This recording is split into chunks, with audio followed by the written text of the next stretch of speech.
Hi అండి, సింపుల్గా అరటికాయ కూర ఎలా తయారు చేసుకోవాలో చూపిస్తున్నానండి. ఒక బౌల్లో వాటర్ తీసుకుని పసుపు ఉప్పు వేసుకుని పెట్టుకోవాలి. అరటికాయలని పీల్ తీసేసుకుని చిన్న చిన్న ముక్కలుగా కట్ చేసుకుని వాటర్లో వేసేసుకోవాలండి.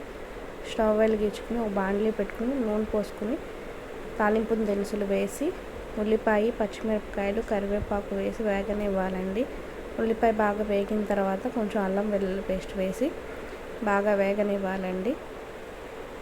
అల్లం వెల్లుల్లి పేస్ట్ వేగిన తర్వాత అరటికాయ ముక్కలు కూడా వేసి ఉప్పు పసుపు వేసి ఒక 5 minutes అనేది మూత పెట్టుకుని మగ్గించుకోవాలండి. 5 minutes అయిన తర్వాత మూత తీసి చూస్తే ఇలా మగ్గి ఉంది. ఇంకా 2 minutes అనేది మగ్గితే ఇంక పూర్తిగా మగ్గిపోతుంది. మూత పెట్టి ఒక 2 minutes మగ్గనిచ్చామండి. ఇక పసుపు ఇప్పుడు కారమును పొడి మసాలా వేసేసి ఒక 2 minutes మగ్గనిద్దాము. ఒక 2 minutes అయిపోయిన తర్వాత మనకి కూర అనేది రెడీ అయిపోయింది. ఈ కూర కనుక మీకు నచ్చినట్లయితే లైక్ చేయండి, షేర్ చేయండి, సబ్స్క్రైబ్ చేసుకోవడం మర్చిపోకండి.